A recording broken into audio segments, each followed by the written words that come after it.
Assalamualaikum warahmatullahi wabarakatuh. Saya Clarisandra Saskiani Sitastuti selaku moderator dari grup 4D Parasitologi Veteriner Fakultas Kedokteran Hewan Universitas Udayana akan membawakan mengenai hasil diskusi kami tentang Kestoda. Sebelum itu, saya ingin memperkenalkan grup 4D yang terdiri dari 7 orang. Yang pertama ada saya sendiri, Clarisandra Saskiani Sitastuti. Kemudian ada Gita Prasanti, ada Andre, ada Kenneth, ada Lia, Nyoman Wiku, dan Naura Anemia. Selanjutnya saya akan menjelaskan mengenai definisi umum dari cacing Kestoda. Cacing Kestoda ini merupakan anggota filum dari platy helminthes. Kemudian tubuhnya itu ciri khasnya memanjang, pipih dorsoventral, dan bersegmen-segmen atau berbuku-buku di tubuhnya itu. Kemudian cacing Kestoda ini tergolong parasit yang berpredileksi pada usus inangnya. Nah, Kestoda ini ternyata memiliki 2 jenis inang, yakni inang definitif dan inang perantara.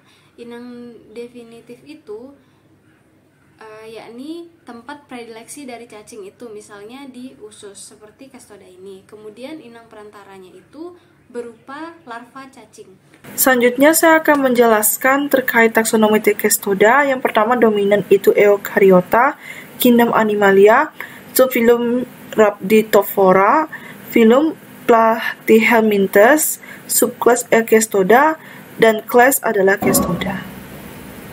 Baik, kali ini saya akan melanjutkan presentasi mengenai siklus hidup dari cacing pita atau Kestoda. Nah, secara sekilas, siklus hidup dari cacing pita mirip dengan trematoda, akan tetapi lebih sederhana. Hal ini disebabkan karena tidak ada fase reproduksi aseksual pada daur hidup dari Kestoda itu sendiri. Nah, daur hidup dari Kestoda dimulai dari telur. Kestoda bereproduksi secara seksual, lalu menghasilkan dan menyimpan telur pada proglotidnya. Nah, segmen proglotid yang matang kemudian rontok bersamaan dengan telur-telur yang dikandungnya.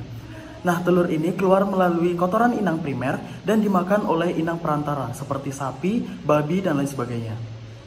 Kemudian, dalam tubuh inang perantara, telur akan menetas menjadi onkosfer, yaitu larva heksakan yang masih dibungkus oleh lapisan embrionik. Kemudian, setelah menjadi larva heksakan, onkosfer tersebut mampu menembus dinding saluran pencernaan dan terbawa menuju otot. Nah, larva heksakan yang telah berada di otot kemudian membungkus diri menjadi cysticercus. Nah, cysticercus ini bisa bertahan beberapa tahun pada hewan perantara. Kemudian akan terbawa ke inang primer atau inang definitif apabila termakan bersamaan dengan daging hewan yang sudah terkontaminasi. Kemudian, cysticercus yang sudah termakan yang berada di usus inang primer akan menempel dan mulai tumbuh menjadi cacing dewasa. Kemudian, cacing dewasa menempel pada usus dengan skolek dan mulai melakukan reproduksi seksual. Proglotid cacing pita mulai terisi dengan telur yang berjumlah puluhan sampai ratusan ribu per segmen proglotidnya. Nah, kemudian ketika sudah matang dan berisi telur, segmen-segmen tersebut segmen proglotid yang penuh dengan telur mulai berguguran dan terbawa melalui kotoran, dan siklusnya kembali ke awal lagi. Begitu seterusnya. Baik, selanjutnya yaitu poin bentuk peralihan. Nah, pada siklus hidupnya, cacing pita ini memiliki beberapa bentuk peralihan dari telur hingga menjadi cacing dewasa. Yang pertama itu ada cysticercus, yaitu cacing gelembung atau kista yang merupakan kantong besar berisi skolek tunggal yang invaginasi atau membalik dari dalam ke arah luar. Biasanya ditemukan pada vertebrata. Yang kedua yaitu sirticercoid, yaitu berbentuk kantong kecil yang rongganya hampir tidak ada dan skolek juga tunggal evaginasi, tidak membalik dari dalam ke arah luar. Nah, biasanya ditemukan pada invertebrata. Kemudian, strobilocercus yang terdiri dari skolek yang evaginasi dan dihubungkan dengan kantong oleh rangkaian proglotid yang belum dewasa. biasanya ditemukan pada vertebrata. Baik, penjelasan selanjutnya akan dijelaskan oleh teman saya. Terima kasih. Selanjutnya saya akan menjelaskan terkait kista hidatid. Kista hidatid ini merupakan kista besar yang berisi kista-kista yang lebih kecil atau kapsula anak, masing-masing memiliki sejumlah skolek invaginasi. Dan yang terakhir tetrahiridium, yaitu berbentuk lava memanjang dengan tubuh padat skolek invaginasi tertanam ke dalamnya hanya larva stadium 2 dari Mesocestoides memiliki bentuk peralihan ini dan dapat memperbanyak diri secara aseksual. Kemudian saya akan menjelaskan terkait klasifikasi dari cacing kestoda ini. Cacing kestoda itu dibagi menjadi dua kelas yang akan kita bahas, yakni kelas Cotyloda dan kelas Eukestoda. Nah, di kelas Cotyloda ordo Pseudopilidea itu pada skoleknya berbentuk sendok. Kemudian di kelas Eukestoda ordo Cyclopilidea itu skoleknya berbentuk globuler. Selanjutnya pada Cotyloda itu alat perlekatannya memiliki dua botrida. Nah, jika di kelas Eukestoda itu memiliki 4 atau acetabula. Kemudian rostelumnya di Cotyloda itu tidak ada, di Eukestoda itu umumnya ada. Pada bagian bentuk telurnya, pada Cotyloda itu berbentuk oncosfer atau atau corasidium.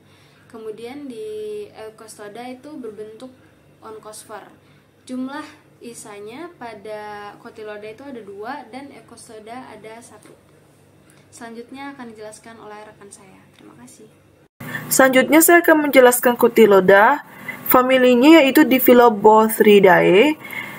Umumnya dikenal sebagai cacing pita dengan proglotit lebar, dicirikan oleh skoleks dengan alur perlekatan seperti celah berpasangan atau botria pada permukaan dorsal dan ventral, terdiri atas 2 genus yaitu Diphyllobothrium dan Spirometra.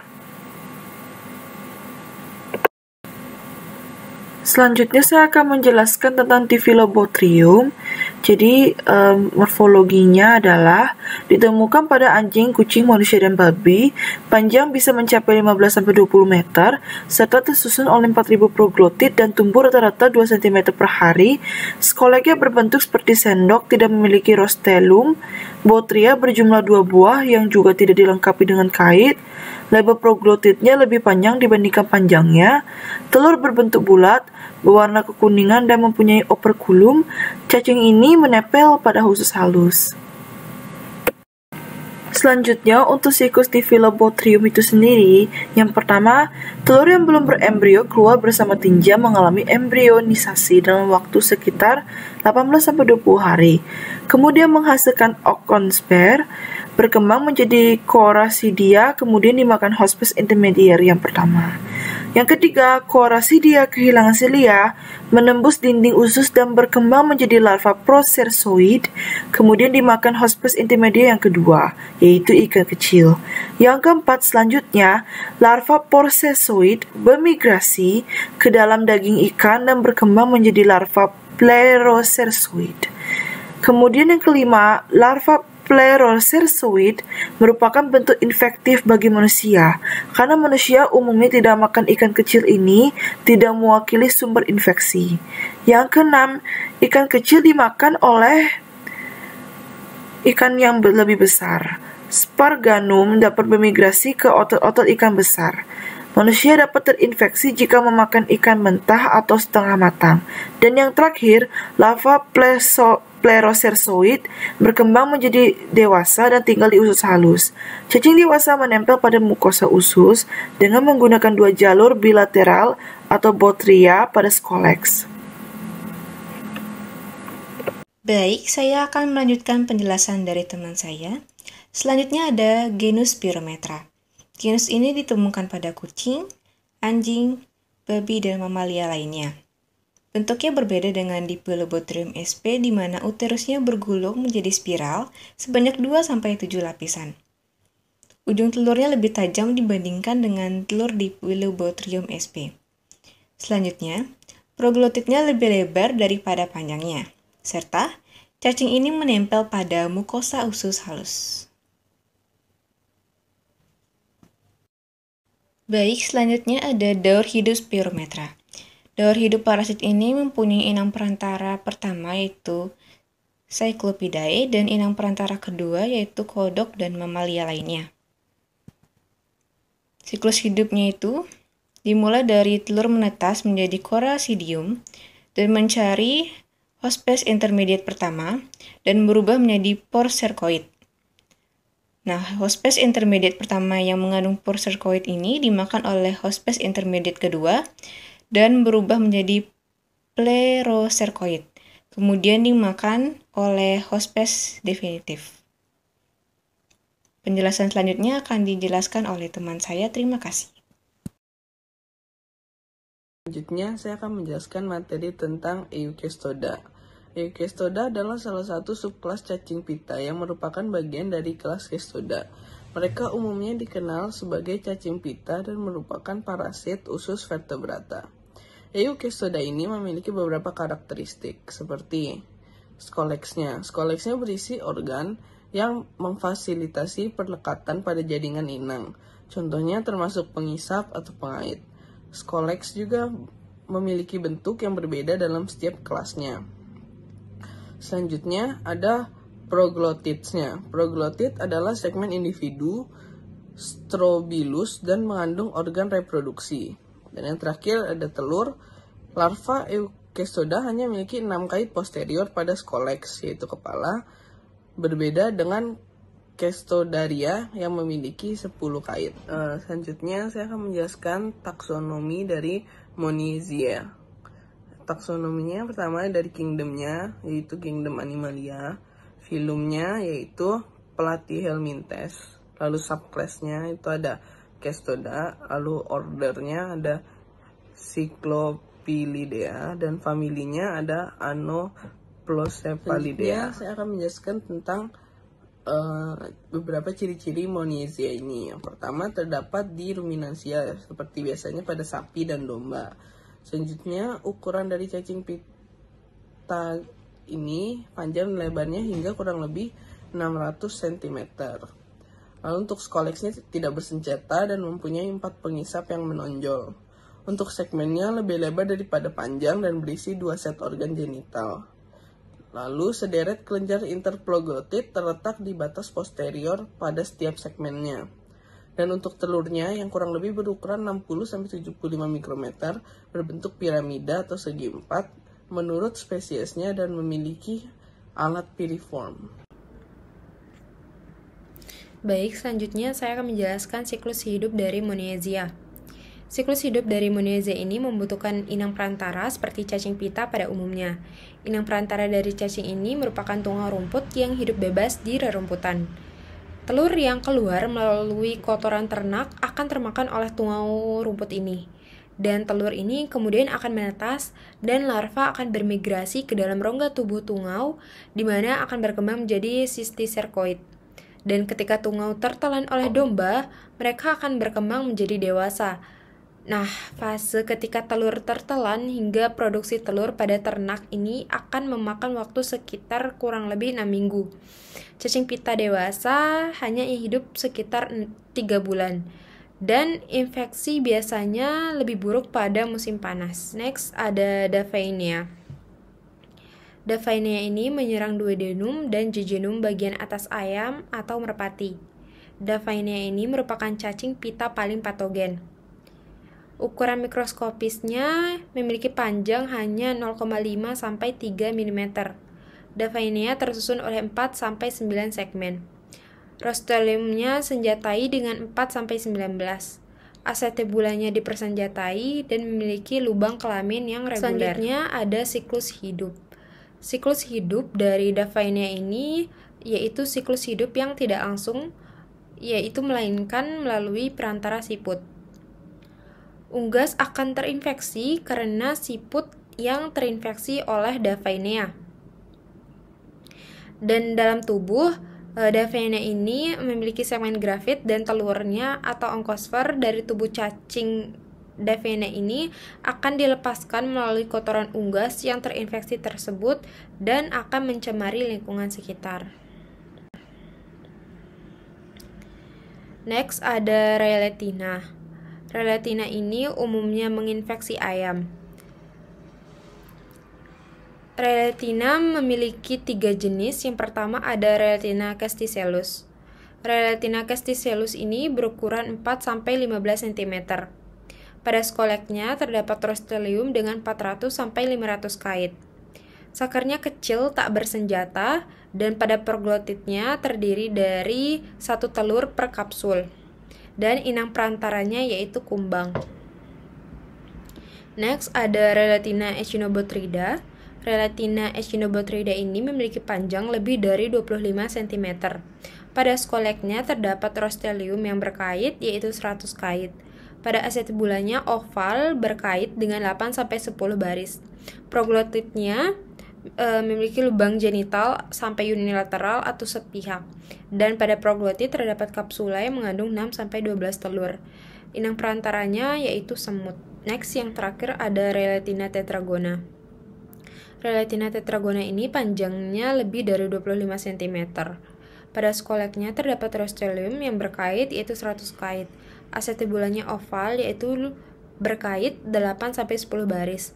Proglotitnya memiliki lubang genital atau unilateral atau sepihak. Kapsulanya mengandung 6-12 telur dan inang perantaranya yaitu semut.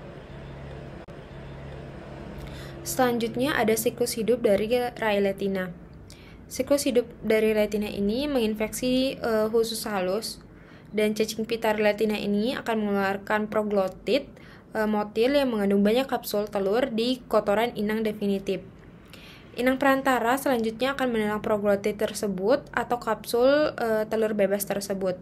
Dan di dalam inang perantara setelah tertelan, onkosfer akan dilepaskan dari telur dan berkembang menjadi sister sarcoid.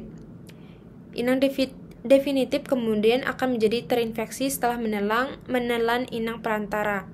Dan tadi saya sudah jelaskan, Rayletina itu memiliki perantara yang berbeda-beda. Yang pertama Rayletina casticellus itu perantaranya kumbang, dan Rayletina echinobotrida dan tetragona itu perantaranya semut. Inang perantaranya itu semut. Selanjutnya yaitu ada Amebotania. Amebotania ini menyerang ayam atau unggas domestik. Memiliki panjang sekitar 4 mm dan lebar 1 mm dan tersusun dari lebih dari 20 proglotit. Pada skoleknya terdapat rostelium bersenjata dengan jumlah 12-14. Proglotitnya yaitu lubang kelamin irreguler berbentuk tak tentu. Untuk siklus hidupnya yaitu siklus hidup tidak langsung dengan burung domestik dan liar sebagai inang terakhir, dan cacing tanah misalnya dari genus Lumbricus sebagai inang perantara.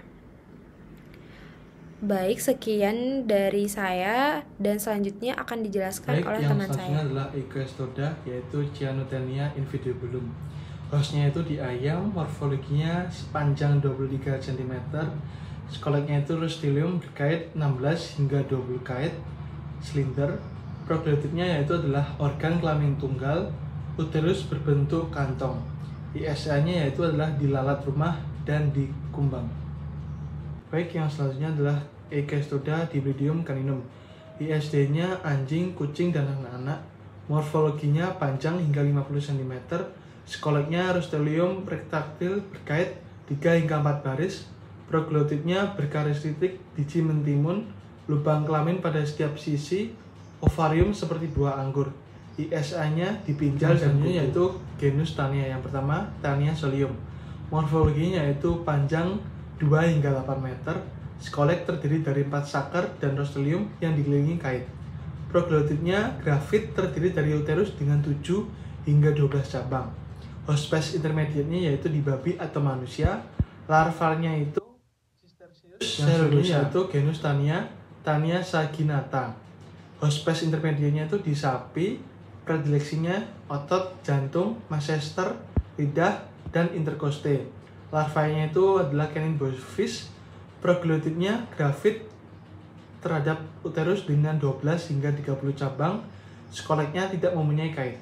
Yang terakhir yaitu adalah genus Tania Echinococcus. Cacing dewasa berukuran 2,5 hingga 9 mm. Skolek berbentuk bulat dengan rostellum yang menonjol, 2 baris kait yang terdiri dari 30 hingga 60 kait dan mempunyai 4 batil isap. Proglotidnya terdiri dari 3 buah antara lain proglotid immature di mana organ genital belum matang, proglotid mature dengan organ genital yang sudah lengkap dan ukuran lebih panjang daripada proglotid immature, dan proglotid gravid dengan uterus di tengah dengan 12 hingga 15 cabang yang melebar terdiri atas kurang lebih 500 telur. Demikian presentasi yang dapat kami bawakan. Salah hilaf mohon maaf. Terima kasih. Wassalamualaikum warahmatullahi wabarakatuh.